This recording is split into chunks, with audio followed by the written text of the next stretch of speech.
We're live from New Delhi. You're watching DD India Live, India's voice to the world. I'm Lipakshi Khurana. Coming up in the next 30 minutes. India's Prime Minister Narendra Modi to lay foundation stone of multiple developmental projects worth more than 56,000 crore rupees in Indian state of Telangana to visit Tamil Nadu later today. US Vice President Kamala Harris urges Hamas to agree to an immediate ceasefire, pushes Israel on aid to Gaza. Inmates escape after armed gang storms central Haiti prison in escalating violence. And in football, Phil Foden's heroics leads Manchester City to a 3-1 win over Man United in the Premier League clash.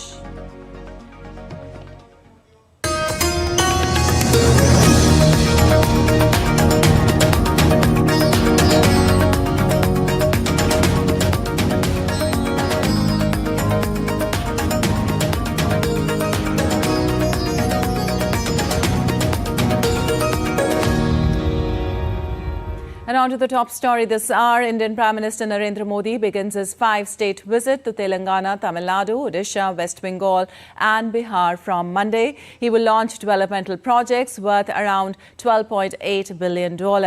With major focus on the power sector, he will visit Bhavani, the Bharatiya Navikiya Vidyut Nigam Limited in Tamil Nadu. Bhavani has developed the nation's first indigenous fast breeder reactor in Kalpakkam, Tamil Nadu. DD India's Tapas Bhattacharya reports for more.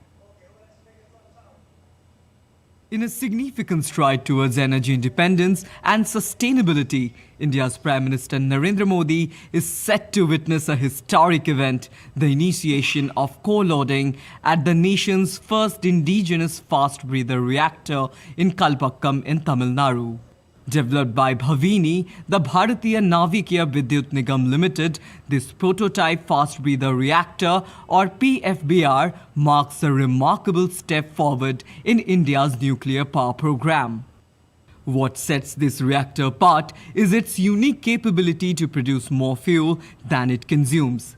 This groundbreaking feature paves the way for self-reliance in fuel supply for future fast reactors, aligning perfectly with India's 3-stage nuclear power program, which emphasizes a closed fuel cycle.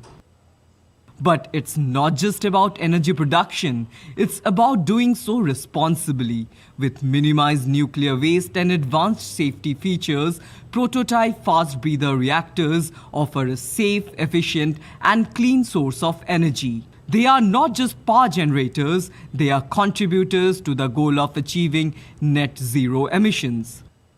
Later in the day, Prime Minister Narendra Modi will address a public meeting in Chennai, underscoring the importance of this milestone in India's energy journey. This event symbolizes India's commitment to a sustainable and secure energy future. This milestone at the Kalpakkam fast breeder reactor signifies India's commitment to nuclear power advancement with the potential to lead in thorium utilization and achieve self-sufficiency in fuel supply. It also underlines India's strides towards clean and efficient energy production, bolstering its position in the global nuclear landscape.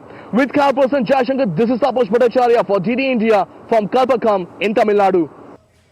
And moving on, India's Minister for Minority Affairs and Women and Child Development, Smriti Irani, on Sunday launched Hajj Guide and Hajj Suvidha app for the convenience of Hajj pilgrims in the Training of Trainers program organized by the Ministry of Minority Affairs at Vigyan Bhavan, New Delhi today. Addressing the program, Smriti Irani said that the Narendra Modi government has taken several steps in coordination with various ministries to provide better facilities to the Hajis. Narendra Modi सरकार ने हर विभाग के समन्वय से हाजियों की सुविधा को और भी सुदृढ़ करने के लिए और भी मजबूत करने के लिए मिलकर समन्वय के माध्यम से कोऑर्डिनेटेड एफर्ट में कुछ कदम उठाए हैं। सऊदी अरब में आज एक दृष्टिकोण है, वो इस बात से संभवतः समझ में आता है कि पिछले साल जो महिला हाजी गई बिना महरम के, उनकी संख्या लगभग 4,300 की रही है और इस साल उनकी संख्या बढ़कर 5,160 के भी ऊपर चली गई है. Well, Prime Minister of Thailand, Srettha Thavisin, attended the ceremony to invite the Lord Buddha's relics and the Arahant's relics in Sanam Luang, Bangkok on Sunday. Thousands of devotees to gather to pay homage on the last day of exposition in Bangkok. From the Thai capital, the relics will go to Chiang Mai city in northern part of the country for 4 days on Tuesday, that is March 5th. Then the relics will be taken to Yubon, Ratchakitnani in northeastern Thailand on March 10th for next 4 days, and then to the beach town of Krabi in southern Thailand on the March 15th. Concluding a historic and spiritually enriching exposition in the Southeast Asian country, the sacred journey will culminate on the 19th of March, with the relics being escorted back to their respective homes in India.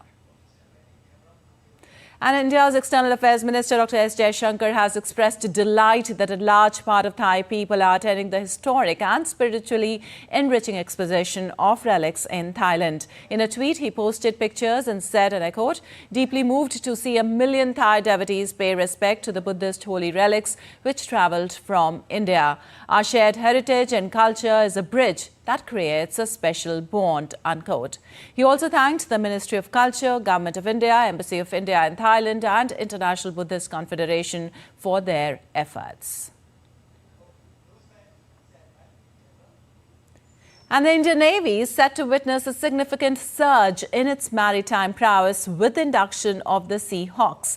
The Indian Navy will commission the newly inducted MH-60R Seahawk multi-role helicopter on Wednesday at INS Garuda in Kochi. The Seahawk squadron will be commissioned in the Indian Navy as INAS 334. The helicopters are a part of the 24-aircraft FMS contract signed with the US government in February 2020. The helicopter is designed for anti-submarine warfare, anti-surface warfare, search and rescue, medical evacuation and vertical replenishment. The induction aligns seamlessly with the Government of India's visionary goal of ensuring security and growth for all in the region.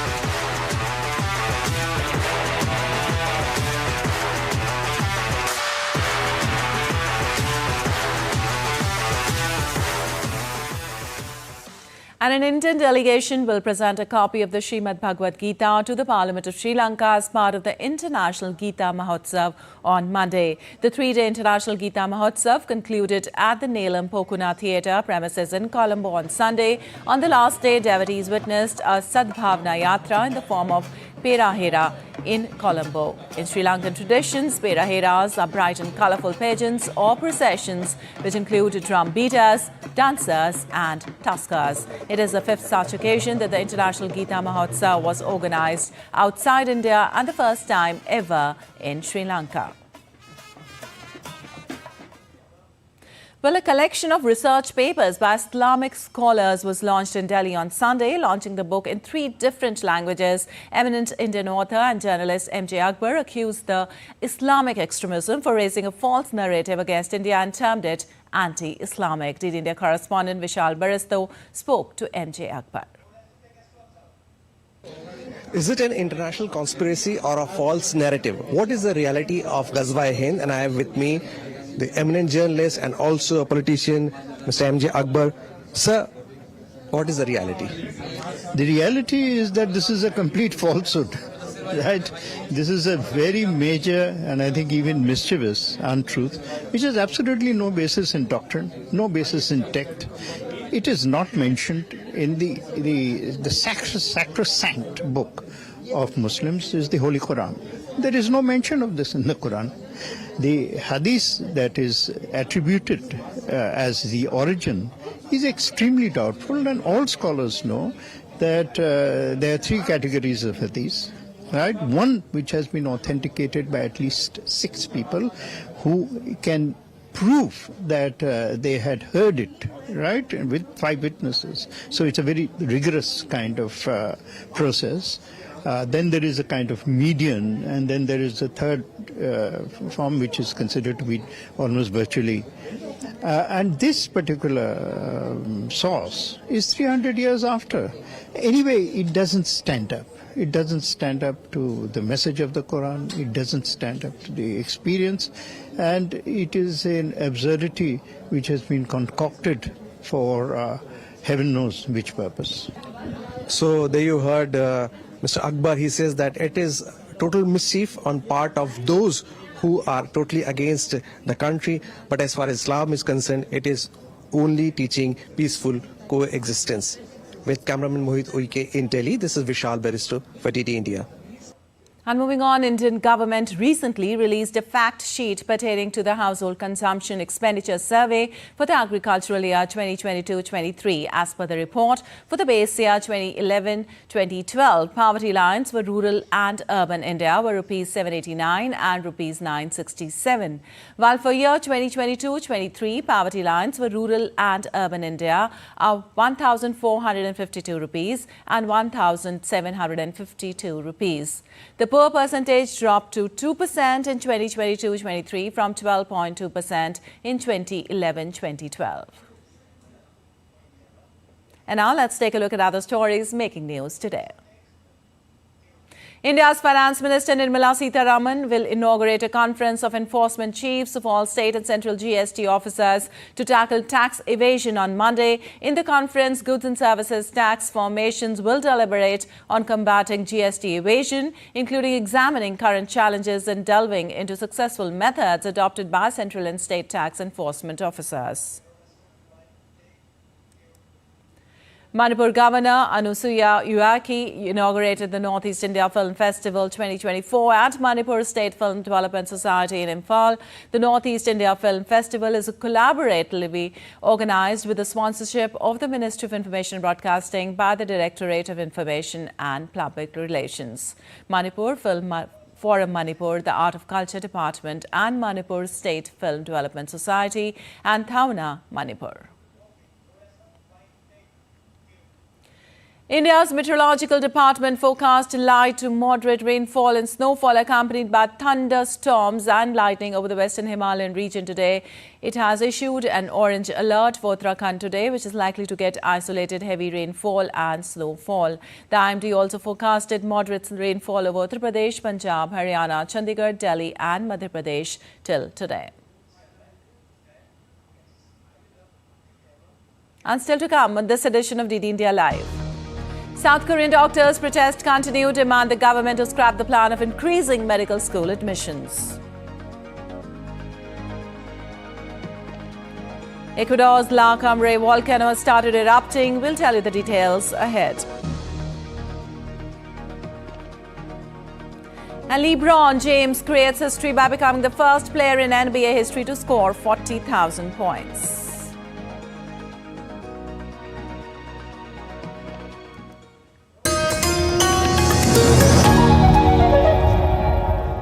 Valor, dreams and wonders. A state that is a perfect blend of rich cultural heritage and modern cosmopolitan India. Its breathtaking beaches and luscious green Western Ghats are home to 4 UNESCO World Heritage Sites that attract innumerable tourists. Maharashtra is a state of vibrant cultures knitted together into a beautiful tapestry. Its people uphold a brave heart and a compassionate soul, a glimpse of which can be seen in the heartwarming stories of the land. Maharashtra is a leader in terms of agriculture, industrial production, trade and transport. From world-famous Nagpur oranges to world-class Nashik wines, from scenic expressways to the majestic sea link, the state is ready to take global center stage. Maharashtra's capital city Mumbai is also the financial and commercial capital of India. With headquarters of major corporate and financial institutions, including India's main stock exchanges, the city is a key driver of the service sector in India. Mumbai, the city of dreams, is also an art and entertainment capital and home to the Indian film industry, one of the largest in the world with a global fan following. playing host to G20 meetings, Maharashtra and the city of Mumbai are ready to offer our guests an enriching glimpse of India's diversity, inclusive tradition and cultural richness.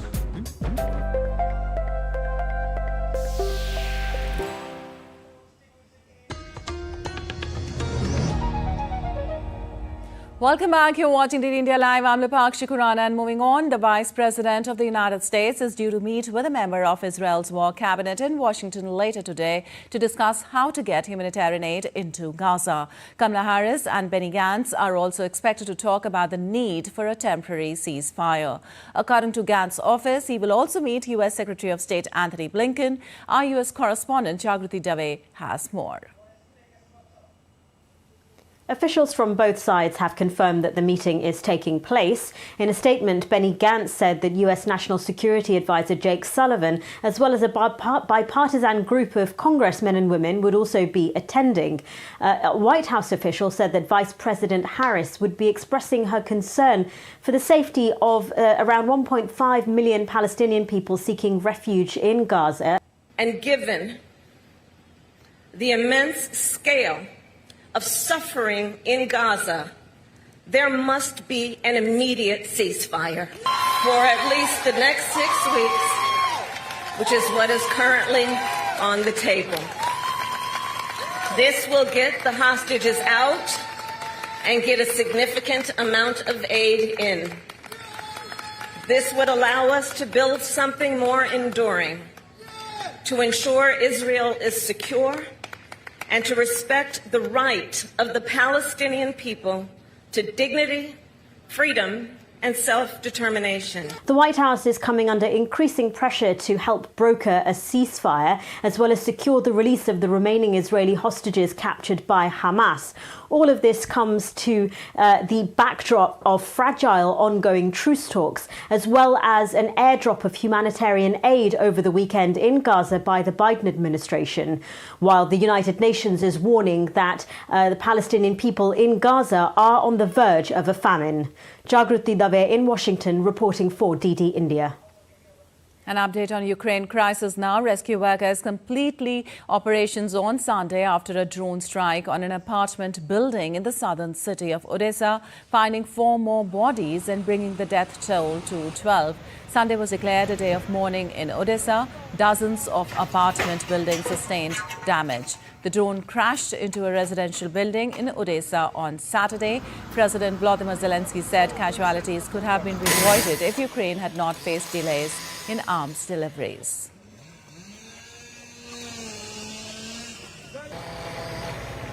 Also, Ukraine's President Volodymyr Zelensky on Sunday said political will was required to ensure that Ukraine secures the military supplies it needs, or the world will face one of the most shameful pages of history.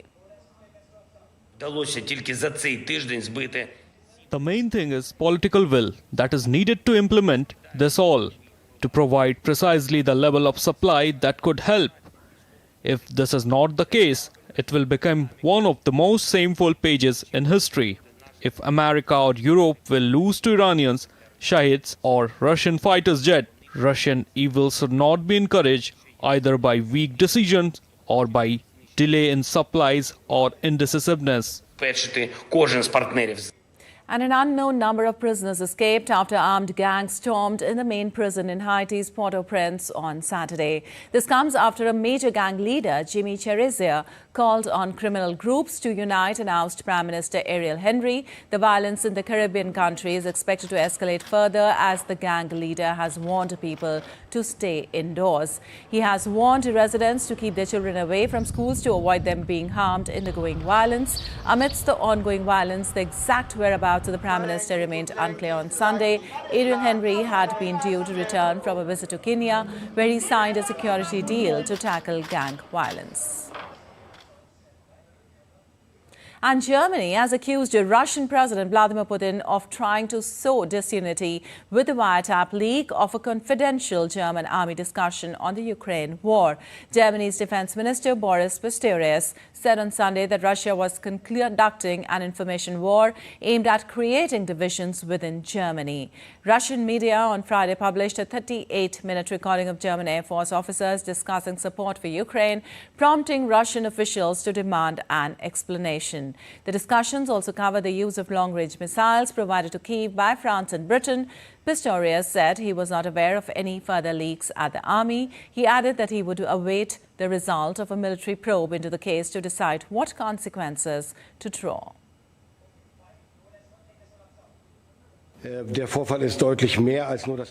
The incident is clearly more than just the interception and publication of a conversation within the Air Force. It is part of an information war that Putin is waging. There is no doubt about that. It is a hybrid attack aimed at disinformation. It's about division, it's about undermining our unity. And accordingly, we should react to it with particular prudence, but no less determinedly. Es geht jetzt auch darum, hier Putin nicht auf den Leim zu gehen.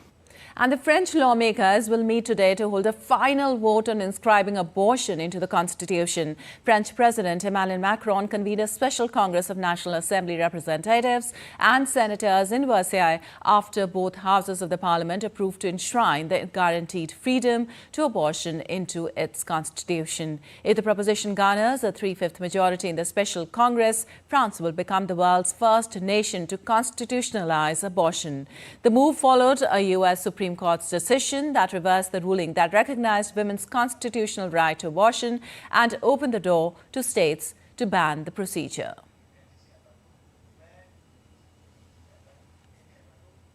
And Shehbaz Sharif was elected as the Prime Minister of Pakistan again to lead a coalition government for a second time. 72-year-old Shehbaz, who was the consensus candidate of the Pakistan Muslim League Nawaz and the Pakistan People's Party, received 201 votes, 32 more than what was required to become leader of the House in the 336-member of Parliament. A report. Finally, Sunday saw progress in government formation in Pakistan. Pakistan Muslim League Nawaz PMLN President Shehbaz Sharif was elected as the 24th Prime Minister of Pakistan. PMLN, along with their coalition partner, the Pakistan People's Party PPP, secured 201 votes in the National Assembly on Sunday. PTI-backed candidate Omar Ayub Khan secured 92 votes. Result announce करना चाह रहा हूं. Mia Mohammad Shehbaz Sharif Saab has secured 201 votes. Shehbaz Sharif, in his speech, recounted the achievements of his elder brother Nawaz Sharif during his tenure as Prime Minister. God willing, we will make Pakistan a great country and move forward with our heads raised with pride. Sunday's session of the new parliament saw ruckus and sloganeering with the PTI-backed lawmakers accusing the government that the February 8th election was rigged. Khan's lawmakers won the most number of seats on February 8th, despite a sweeping crackdown against his Pakistan Tehreek-e-Insaf PTI party that forced its candidates to run as independents and being debarred from holding rallies.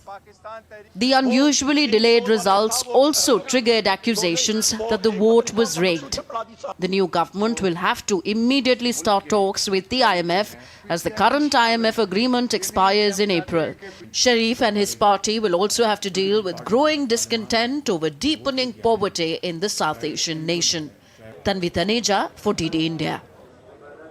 And protest by South Korean trainee doctors has entered its second week. Over 30,000 of South Korean doctors held a mass rally on Sunday. Demonstrations against the government is taking place as they plan to increase medical school admissions from 2025 to combat shortage of doctors in the country. Nearly 9,000 resident and intern doctors at major hospitals, or about 70% of the country's total, walked off the job in late February, leading to the cancellation of some surgeries and treatments in straining emergency departments.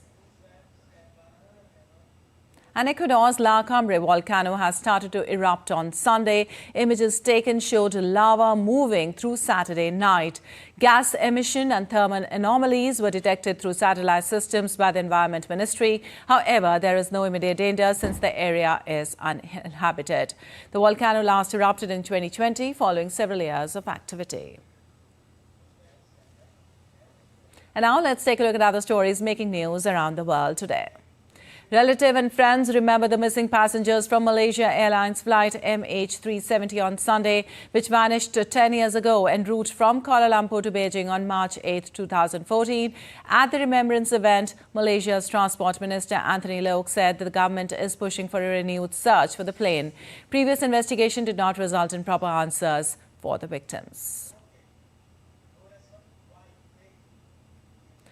The Australian government is hosting a special ASEAN summit from March 4th to 6th in Melbourne to mark the 50th anniversary of Australia becoming the association's first dialogue partner. The three-day summit will provide an opportunity to further strengthen partnerships through events centered around key focus areas: business, emerging leaders, climate and clean energy, and maritime cooperation.